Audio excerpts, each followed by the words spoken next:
is a regular occurrence for us to watch the news come in front of City Hall.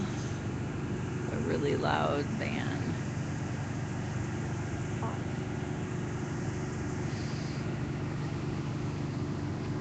I wonder what they're going to talk about today.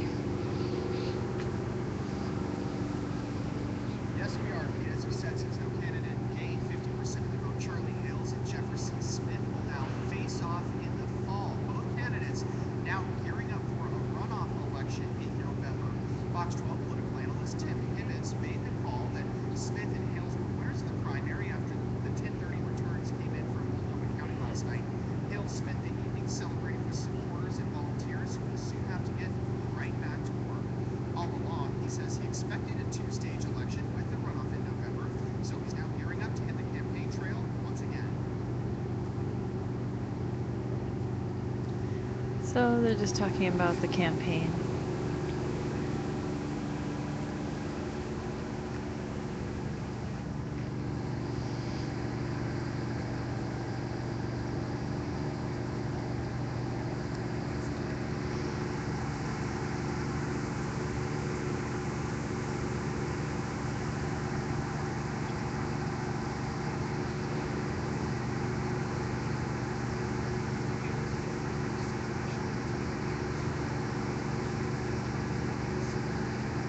He's practicing.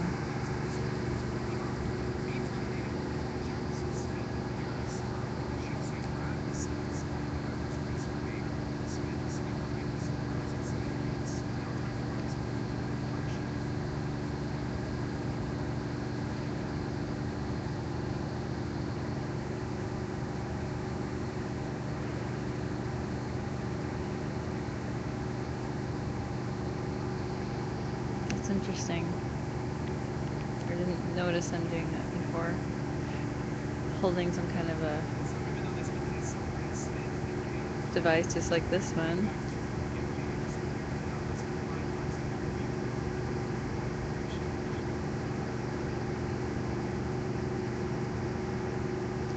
Wonder what that's about.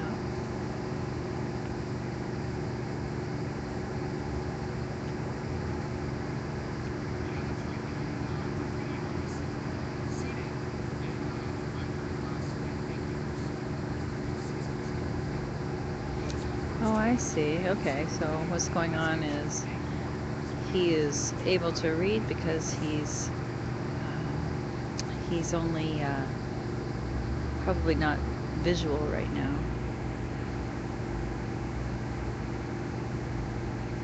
He's being asked questions by the newscaster.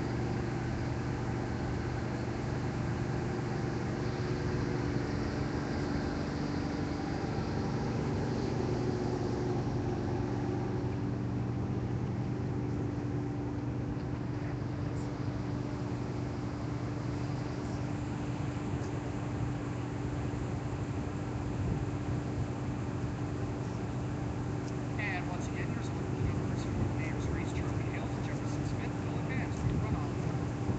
Next to Mayor. Reporting live from City Hall, I'm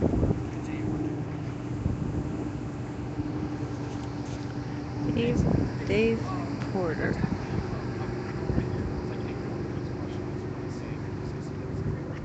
Dave Porter.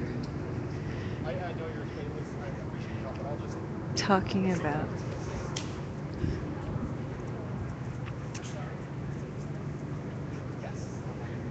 there's going to be a runoff for mayor.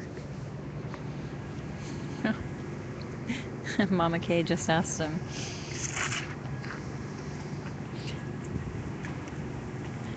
Let's find out.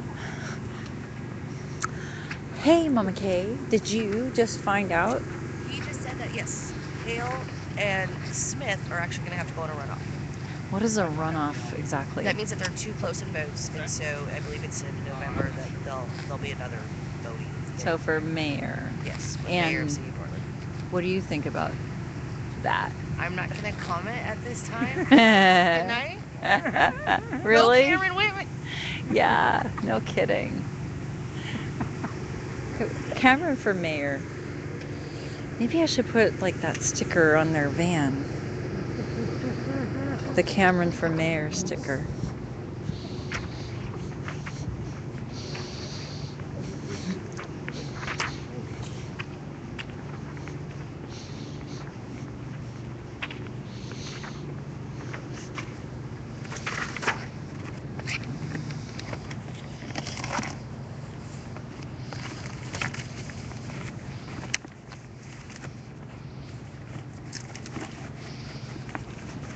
Oh, in fact, I have that newspaper of Cameron, his ad. It's really funny.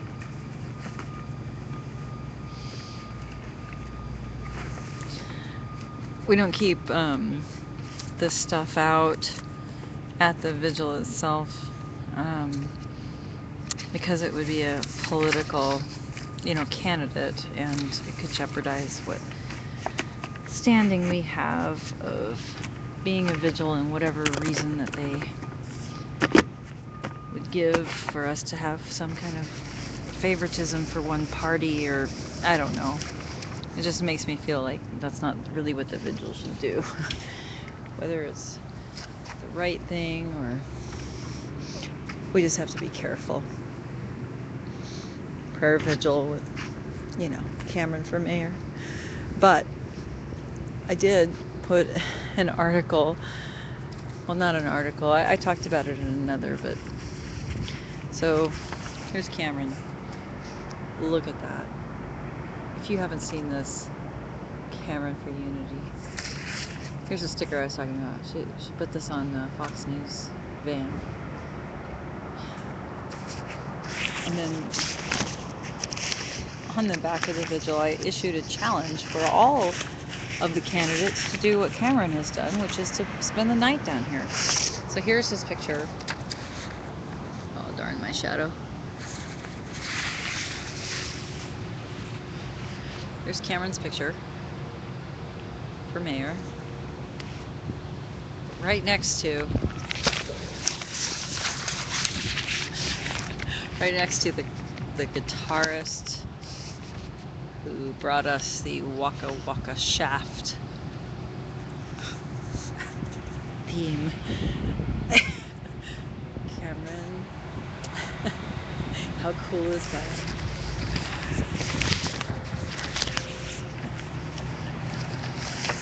So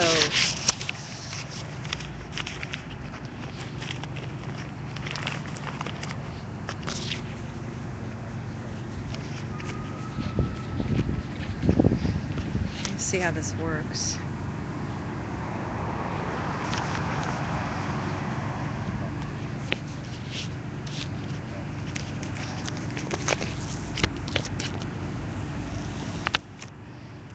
Taunting the media.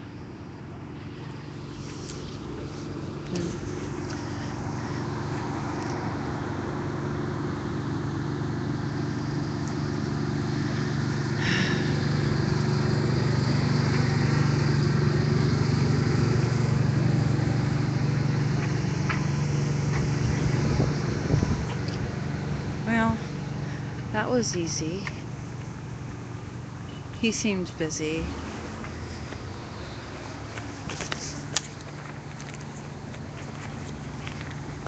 My friends didn't even notice.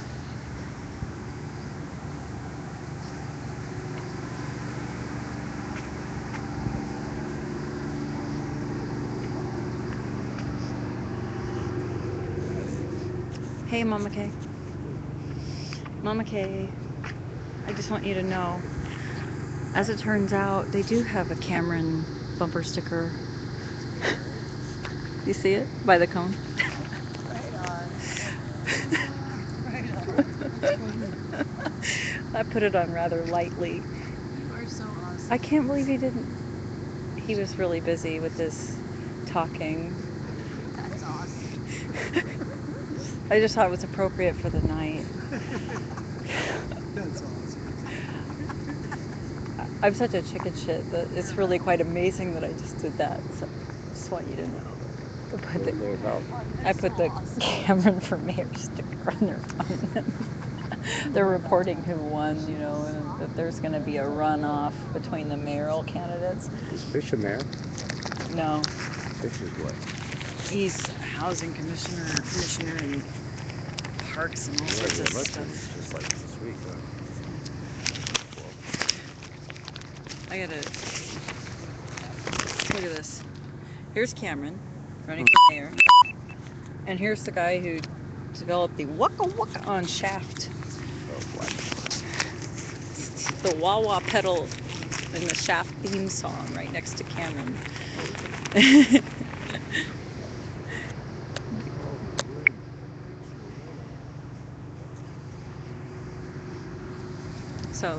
if you hadn't seen this, this is the beginning of my downfall. I'm mentioning that I have a Cameron for Mayor sticker on the Fox News van now, and I don't know if it's gonna stay or if I stuck it on lightly. I was just saying I'm a chicken shit. I don't do stuff like this.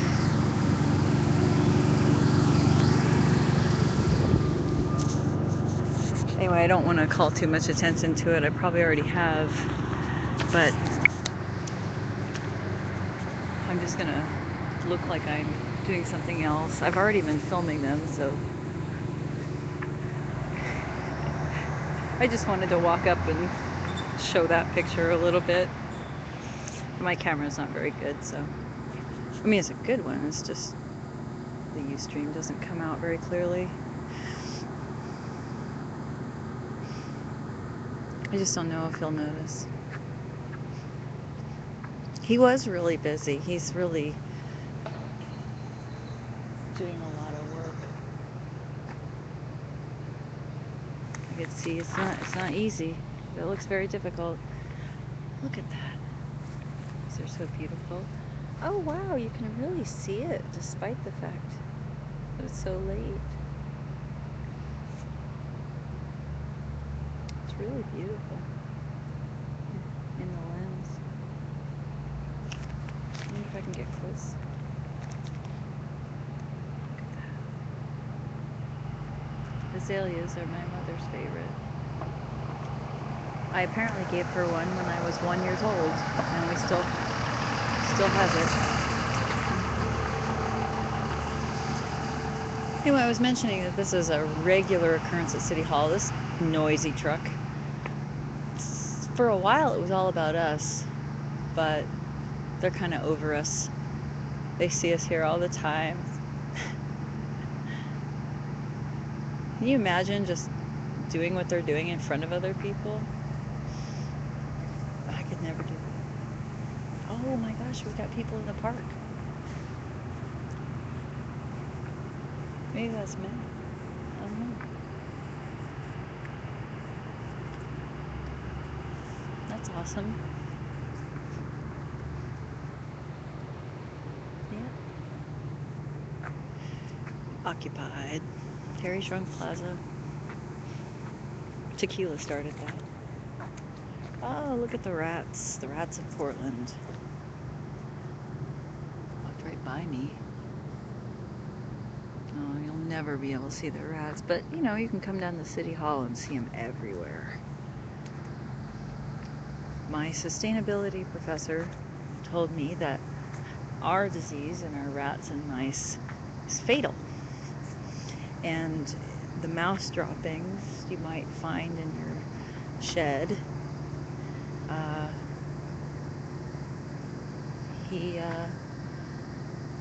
he saw his friend pass away, another professor, and they didn't know what it was, but he did, and he had, he told the wife had him tested, and sure enough, he died of a disease that came about because he breathed in droppings when he cleaned out his shed. He wasn't wearing a mask. Oh my gosh. I did not see this. How did I miss this? So the artist that I had shown earlier has come across and painted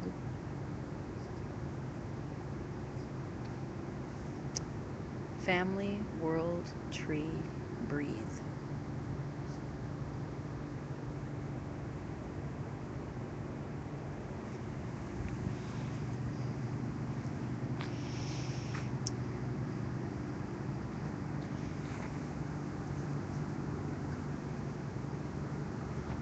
Let's look at the Death Star,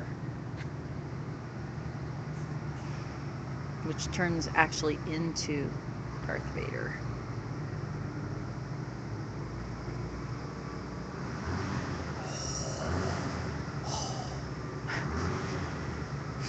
looming over City Hall. I can actually see the strings.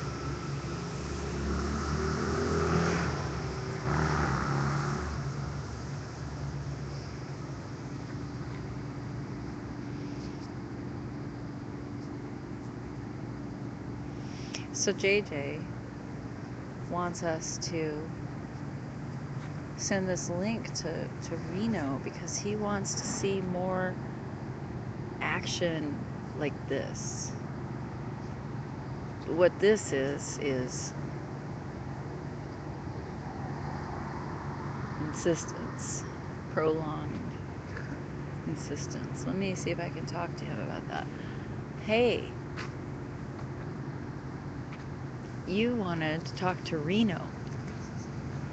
Do you want to talk to Reno? Because we were going to give him a link, and I'm filming, and I had just, right before I saw you, I had just mentioned that you wanted to see Reno talking. I want Reno to see this. Okay. Because in Reno, it's against the law to do this. You know that. To do this? The camp on the sidewalk. Really? In fact, yesterday when I went to clean out the tents, tent city down here, Mm-hmm. you know, we clean out the stuff that sometimes leaves up on it. We put sleeping bags back in. I found this fucking piece of paper, and for some reason I opened it, unfolded it, and it was when you get out of jail, they give you a printout what you're in jail for and this and that. And I looked at it and it was Reno jail. I was like, whoa, what the heck? I said, I recognize these papers. You know, so I got in jail one time over there. And I looked at it, and I guess the guy that stayed the night was in Reno jail like 26. So it was like a month ago. I was like, wow, what a coincidence. And I looked up what it was he was in jail for. Sleeping, sitting or lying on the sidewalk. He got caught like 8 o'clock at night. So obviously he was taking a nap. He was tired and he went to sleep. The cop came up on him, put him in the bag wagon, spent 5 hours in jail.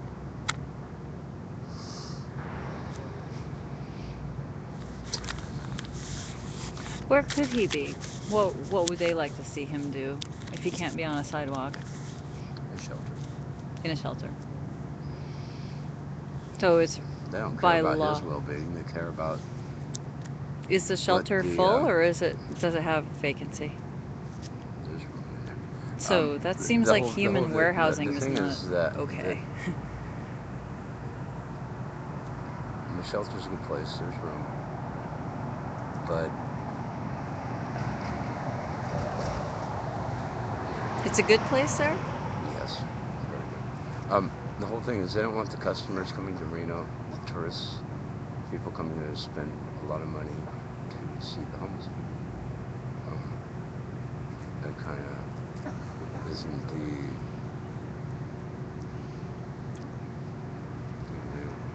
think it's good for the tourists. The tourists will go home and It's not tell palatable. them it's not good for business. Yeah. You have a restaurant, but all of a sudden you got people walking through the restaurant, walking up to the tables, going, "Hey, can I borrow $5? Can I have $5? You know, I'm gonna get drunk and this and that, and smelling bad, and walking through the restaurant. It's like, you can't be having that. It's not good for business." So they try and they said the downtown corridor, which is about 10 blocks by 12, has to do with all casinos, areas people, tourists hang around in. It said no sitting or lying. Okay, on the sidewalks anyway. The cop comes up and sees you sitting on the sidewalk there against the building like we do here. He's going to come up to you and say, "Listen, buddy, you need to get on the go." And have you seen you there before doing it? And he sees you a second time now, a few days later, you can just walk up and say, "Here's a ticket." Or he can say, "You got to go to jail. You got FTAs or something like that, failure to appears, or anything like put that in on your record, and they call your ID in, they find that. In Reno, they don't have to just, they can decide whether they want to give you a ticket or take you straight to jail. Simple misdemeanors. Jaywalking, they can take you to jail. Well, jaywalking here, they can beat you. Sorry, that's not really funny, But but yeah, it's a simple, simple it's hard to believe misdemeanor. where we are. You shouldn't be having to be taken to jail. I can't believe that our TriMet cops look more badass than our cops did 10 years ago. They're just armed and dangerous looking, and they come after people for They got the funded. offense of not Well, you know what? having Now they're a fare, as if they had committed a violent crime. okay. The transportation is federal. Okay. Anything transportation, airports, the trains, the buses. Okay, this is federal now. How do you There's- figure? TriMet's a tri-county and Federal Transportation Board. okay. Okay, they manage. They're responsible. It's an international airport. It's a city airport. It's managed by federal. Okay. Okay, and the trains, federal, and the city buses, federal. Interesting. Okay, next what's going to happen? Who knows? Taxi cabs going to be federal, but still, the city buses are federal. You see, Homeland Security show up at the bus station in Reno, like They 4 do or that 5 here. of them, and okay, you see the bomb squad show up there. You see the transportation TP. What is it? Transportation TSA. Mm-hmm. Transportation Safety Agency, or something like that. They'll show up. They're federal. Okay, the feds are getting involved in a lot of this shit. Since 9/11, they took over the planes that crashed them in the building. Transportation is now overseen by federal. Okay, because anything that could be hazardous to community, you got NDAA especially now. That's domestic terrorism. Okay, anything that could be done that uses a bus as a weapon or kill people on the bus or whatever. It's a terrorist act, it's a weapon, they manage it now. They have jurisdiction. Some kid came to a bus way out in the outskirts of town one night, and the bus stopped, and he comes running up, ski mask on, and a backpack, and he threw the backpack in, and he said, "It's a bomb," and he ran off. Next thing you know, a month later, we had 25 fucking stupid Homeland Security swarming the bus station all day long, back and forth. Groups of 2 or 3 of them, 2 or 3 of them, 2 or 3. These guys are 6'4", marine-looking things, full flax, guns. That was interesting. I'm like, what the fuck are those guys doing here? They're like, Army, dude. And then I really checked into Homeland Security. You don't argue with them. They walk up and they say something to you. You don't tell them no. You don't argue. You say yes, sir, and you proceed to do what they say. Well, If they say, get over here, sit down. I have you might a not do video it. of Terry Strong Plaza where Homeland was going to remove us, and the first thing they did is they disarmed a person who had a weapon because he had a concealed carry, and they took him away. They found him, they took him away down a couple of blocks. They didn't charge him with anything. And it was legal for him because it was a park, not a building, even though it's federal. So he was illegally taken away because they felt comfortable doing that before they told us we couldn't have these tents. We put a couple of Do not tents. argue with Homeland Security. Well, ever. let me tell you the end of this story. There were a couple of tents, but and they told us, this can go easy or hard. You can tell your people to take them down. Well, we did. We said that they're giving them a choice. They said no, thank you. And then more people put up tents. By that time, they'd taken this man, and they were right there on the street, right here on the street, parked right there. And Michael Moore was going to be here. He was going to talk to us. I was going to be doing my little 5-minute What open happened? mic thing I was looking forward to. We had the